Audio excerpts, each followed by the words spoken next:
বিসমিল্লাহির রহমানির রহিম। মিরসরাইবাসীকে আগামী যে নির্বাচন হতে যাচ্ছে, 17 বছর ভোট দিতে পারে নাই। ভোট দেওয়ার জন্য মনের মতন করে যে প্রার্থীকে ওনারা পছন্দ করবে, নিজের ভোট নিজে দিবে, যাকে ভালো লাগবে তাকে দিবে। এটাই মিরসরাইবাসীর প্রতি আমাদের আহ্বান থাকবে।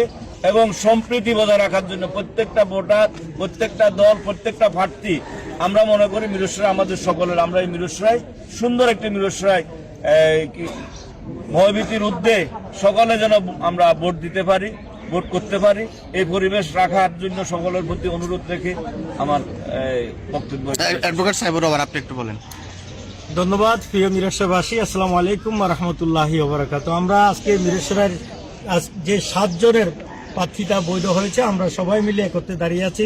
আমাদের আমিন ভাই যে কথাটা বলেছেন, আমি আশা করছি একই নীতিতে আমরা এবার উৎসব মুখর পরিবেশে মিরসরাইতে নির্বাচন করব ইনশাআল্লাহ।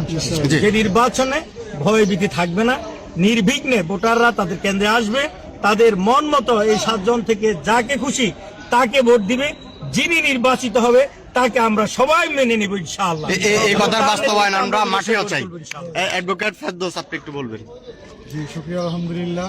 আমরা এখানে মিরসরাইয়ের 7 জন প্রার্থী উপস্থিত আছি এবং আমাদের রিটার্নিং অফিসার কর্তৃক আমাদের প্রার্থীতা বৈধ ঘোষণা করা হয়েছে, আলহামদুলিল্লাহ। এখন আমরা কাজ